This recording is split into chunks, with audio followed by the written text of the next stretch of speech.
আপনারা খুশি না নাকি মসজিদে আসতে পেরে? অবশ্যই আমরা খুশি, কিন্তু খুশির বহিঃপ্রকাশটা যেরকম ভাবে হলো, ক্রিকেট খেলায় যদি একটা ছক্কা মারতে এর থেকে বেশি খুশির বহিঃপ্রকাশ হতো। কিন্তু ছক্কাতে আপনি হই বলে চিল্লান দিয়েছেন, মানা করি না, কিন্তু কি পেতেন? কিন্তু আল্লাহ সুবহানাহু ওয়া তাআলার এই খুশির কারণে যদি আপনি আলহামদুলিল্লাহ ঠিক মতন বলতে পারেন, আর অন্তরে অন্তঃস্থল থেকে যদি এটা বহিঃপ্রকাশ করতে পারেন, তাহলে সারা দুনিয়া দান করে দিলে আল্লাহ সুবহানাহু ওয়া তাআলা যে খুশি না হন, তার থেকে বেশি খুশি হন। তাই আসুন আমরা সকলে মিলে আরেকবার বলি আলহামদুলিল্লাহ। আমি আসলে 29 বছর আগে আমি দেশ ছেড়ে চলে যাই। ইসলামের সঙ্গে আমার তখন সম্পর্ক ছিল না, যদিও আমি একটা মুসলমান ঘরে জন্মগ্রহণ করেছিলাম, কিন্তু আমি ইসলামকে কখনো মানিনি, কখনো বুঝিনি। 1985 সালে, আজকের থেকে 22 বছর পূর্বে, আমি একদিন জুম্মার দিনে এরকম মসজিদে ঢুকলাম। আমার কাজ ছিল না, মসজিদে ঢুকলাম। আর ওই মেম্বার থেকে ইমাম সাহেব যারা কথা বলেন, খুতবা অর্থ হলো বক্তৃতা, আর এই বক্তৃতাটা আমরা সকলে, ইমাম সাহেব আসলেও বলছেন যে সবাই আসবে পরে, মানে আরবি যখন বলবে তখন শুনবে। যার কারণে আমরা যা সমাজে দেখতে চাচ্ছি, এই মসজিদের লোকগুলি যে কাজগুলি বাইরে যে করার কথা ছিল, সেটার বহিঃপ্রকাশ সত্যি কথা বলতে হচ্ছে না। আর যদি সেটা হতো, তাহলে আজকে বাংলাদেশে 3 লক্ষ মসজিদে 3 কোটি মানুষ জুম্মার নামাজ পড়বে।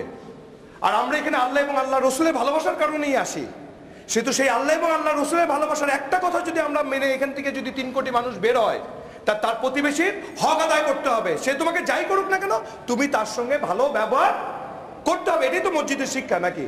এটাই কোরআনের শিক্ষা। এর জন্য আমরা এখানে আসতেছি। তাহলে আজকে 3 কোটি মানুষ যদি প্রতিবেশীর সঙ্গে ভালো ব্যবহার করা শুরু করে, তাহলে আগামীকাল বাংলাদেশের অবস্থাটা, আজকে যেটা উনি বললেন একটু আগে, আমরা কি সেই অবস্থা দেখলাম না এর থেকে সুন্দর দেখতাম? আমি সবার মুখ থেকে একটু শুনতে চাচ্ছি, সুন্দর দেখতাম না অসুন্দর দেখতাম? আমি এই কোরআনের ছায়াতলে, সেদিনকার যে মিম্বর থেকে বলেছিল, এই দেশের মানুষ হয়ে কোরআনের ছায়াতলে এখানে আসতে পারিনি। ওদিনকে উনি মিম্বর থেকে যিনি খুতবা দিচ্ছিলেন, ওনার নাম ব্রাদার আব্দুল হাকিম।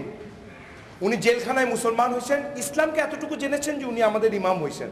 যদিও আমাদের জন্য হুকুম বাল্লিগু আন্নি ওয়ালা আয়াত, এখানে অনেক মানুষ এরকম বসে আছে, তাদের সামনে আমি যোগ্যতা রাখি না, কিন্তু রাসূল সাল্লাল্লাহু আলাইহি ওয়াসাল্লামের এটা আদেশ, এটা কিন্তু অনুরোধ নয়। বাল্লিগু আন্নি ওয়ালা আয়াত, একটা আয়াত যদি জানো, এটা আরেকজনের কাছে পৌঁছে দাও। সেদিনকে উনি মিম্বারে দাঁড়িয়ে বলেছিলেন যে মানুষ তার প্রয়োজনের জন্য পৃথিবীতে যত জিনিস সৃষ্টি করেছে, প্রত্যেকটা জিনিসের একটা ম্যানুয়াল আছে। আল্লাহ সুবহানাহু ওয়া তাআলা আমাদেরকেও সৃষ্টি করেছেন, উনি একটা ম্যানুয়াল দিয়েছেন, সেটা হলো আল কোরআন। আর সেই আল কোরআনকে যারা মানে, তারাই মরে গেলে জানাজা হয়। আর জানাজা হওয়ার পরে তাদেরকে যখন কবরে রাখে, তখন বলা হয় বিসমিল্লাহি আলা মিল্লাতি রাসূলুল্লাহ সাল্লাল্লাহু আলাইহি ওয়াসাল্লাম। পৃথিবীতে আপনি কিভাবে চলছেন, সেটা ওখানে কি করতেছে, আপনার নেতা কে ছিল না ছিল এটা না, কিন্তু আপনাকে সবাই বিশ্বাস করতেছে আপনার রসুল, আপনার নেতা ছিল, সেহেতু রসুলের নামে ওই শাড়িতে আপনাকে আবদ্ধ করে রেখে আসতেছি আমরা। এরকম ভাবে কিছুদিন আগে জাহাঙ্গীরনগর বিশ্ববিদ্যালয়ের এক স্যার চলে গেছেন, ওনার নাম সেলিম আদ-দ্বীন স্যার। ওনার মৃত্যুতে আপনারা সকলে কিন্তু সাক্ষী। ওনার মৃত্যুতে কিন্তু অনেক বড় জানাজা হয়েছে, কিন্তু ওই লাশটার থেকে উঠে উনি বারবার এই জানাজায় দাঁড়ানো মানুষগুলিকে বলতেছে, দেখো তোমরা কত শক্তিশালী মানুষ, আজ এসেছো আমার জানাজায়, কিন্তু তোমরা সকলে মিলে সেই মহাশক্তিধরের কাছে পরাজিত হয়েছো, যার জন্য আমার জীবনের যেটা নির্ধারিত সময় ছিল, তার থেকে 1 সেকেন্ড তোমরা বৃদ্ধি করতে পারোনি। নট এ সিঙ্গেল সেকেন্ড তোমরা এখানে বৃদ্ধি করতে পারোনি। তাহলে বিসমিল্লাহ আলা মিল্লাতে রাসূলুল্লাহ বলে রাখলাম। এই রসুলের আচরণটা আমাদের ভিতরে কতটুকু আছে, এটাই সেলিম আদ-দ্বীন স্যারের মৃত্যু আমাদেরকে শিখিয়ে দিয়ে আর একটা জিনিস উপকার করলো, যে আমি স্যার হিসাবে তোমাদের কত পরীক্ষা নিছি, কিন্তু পরীক্ষার হলে যাওয়ার আগে আমার সঙ্গে বন্ধুত্ব থাকলো, আমি তো কিন্তু প্রশ্ন আউট করে দেইনি কখনো। কেউ হয়তো বা আমি প্রশ্ন আউট করে দিলে পাশও করতে, এরকম হয়েছে যে অনেকে ফেল করছো, কিন্তু আমি যেখানে গেছি তোমরাও সেখানে আসতেছো, সেখানে যে প্রশ্ন হবে, এই প্রশ্ন আমি আউট করলেও আউট, না করলেও আউট, এটা আউট হয়ে রয়েছে। মান রাব্বুকা মান দীনুকা মান নাবিয়ুকা, it's out. Question yourself that if you die right now, আমি যদি এখনই মারা যাই, আমি কি এই 3টা প্রশ্নের উত্তর দেওয়ার মতো প্রস্তুতি আমার গ্রহণ হয়ে গেছে? সেহেতু আমি আপনাদের সকলের কাছে অনুরোধ করতেছি, আমি ইউনিভার্সিটিতে পড়ার সুযোগ হয়নি, আমি কানাডাতে থাকি। আমি কিছুদিন আগে পেপারে দেখলাম 500টা ইউনিভার্সিটির ভিতরে ঢাকা ইউনিভার্সিটির নাম আসেনি। যদিও আমার জন্ম আজিমপুরে, আমার মনের ভিতরে একটা কষ্ট পেলাম যে আমি তো ইউনিভার্সিটির পাশেই বড় হয়েছি, যদিও আমি পড়ার সুযোগ পাইনি বা পড়িনি, কিন্তু এই ইউনিভার্সিটিতে 500টার ভিতরে একটা নাম আসবে না, এই ইউনিভার্সিটি তো সেই ইউনিভার্সিটি না। কারণ এই ইউনিভার্সিটির টিচাররা জেলখানায় গেলে মাথা নত করে জেলে ঢুকতে হয় না। এই ইউনিভার্সিটি ভিসি জেলখানায় গেলে জেলখানার গেট যেটা কোনোদিন ইতিহাসে খোলা হয়নি, সেই জেলখানার গেট খুলে দেওয়া হয়। কারণ ভিসির মাথা নত কোনো জায়গায় অন্য কারোর সামনে হতে পারে না, কারণ তিনি হলেন আমাদের শিক্ষাগুরু। আর সেই শিক্ষাগুরুর কাছ থেকে আমরা যে শিক্ষা গ্রহণ করতেছি, আমরা যে শিক্ষার মাধ্যমে আগাচ্ছি, তাহলে আমাদের দরজাটা কত সুন্দর হওয়ার কথা ছিল। সেই সুন্দর দরজা দিয়ে আমরা যারা শিক্ষিত ভাই যারা আছি, তাদের দ্বারা কি একটু আগে ইমাম সাহেব যে বললো কোনো হিংসাত্মক কোনো কাজ কি হওয়া সম্ভব ছিল? কেউ কি কোনো ভাইয়ের গায়ে আঘাত করতে পারতো? কেউ কি কাউকে অপমান অপদস্থ করতে পারতো? কিন্তু যারা করতেছে তারা কারা? তারা আমাদের ভাই। আর আমরা যারা মসজিদে আসছি, তাদের ডিউটি তাদেরকে হাত জোড় করে ভালো পথে আনার। বিকজ কোরআন শরীফে মসজিদে যারা আসছে তাদেরকে ডেকে বলতেছে কুনতুম খায়রা উম্মাতি উখরিজাত লিন-নাস, you are the best among the mankind, you are the one. Why? Because you said la ilaha illallahu Muhammadur Rasulullah. When you said that, আপনি যখন এটা বলে ফেললেন, your duty is ta'muruna bil ma'ruf, সৎ কাজে আদেশ করবেন, অসৎ কাজে নির্দেশ করবেন। কাউকে আঙ্গুল দেখানোর দায়িত্ব আপনাকে আর আমাকে দেওয়া হয়নি, এবং রাসূল সাল্লাল্লাহু আলাইহি ওয়াসাল্লামের শিক্ষাতে সেটাই বলে। আজ ঢাকা ইউনিভার্সিটিতে মসজিদে যতগুলি জুম্মার নামাজ হচ্ছে, যতগুলি ছেলে জুম্মার নামাজ পড়তে আসছে, তারা আল্লাহ এবং আল্লাহর রাসূলকে ভালোবাসে। কবরে মরে গেলে জানাজা চাচ্ছে, বিসমিল্লাহ আলা মিল্লাতে বলে রাসূলুল্লাহ বলে রাখার কথা চাচ্ছে। সেই রাসূল সাল্লাল্লাহু আলাইহি ওয়াসাল্লাম না আমরা কতটুকু চিনেছি একটুখানি চিন্তা করেন তো।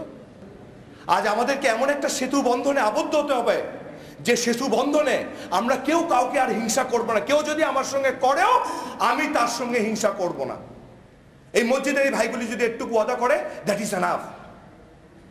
সেটা আমি আপনাদের কাছে কোনো কথা না বলে শুধু এটুকু বলতে চাই, ঐতিহাসিকবিদ gibbon, Michael heart, Gandhi, Guru Nanak, Thomas Carlyle, এরা সকলে এসে রাসূল সাল্লাল্লাহু আলাইহি ওয়াসাল্লাম সম্বন্ধে যখন ধরছেন, সকলের কলম থেকে বের হয়ে আসছেন উনি শ্রেষ্ঠ মানুষ। আল্লাহ সুবহানাহু ওয়া তাআলা সাক্ষী দিয়েছে, বলতে ওয়া ইন্নাকা আলা খুলুকুল আযীম।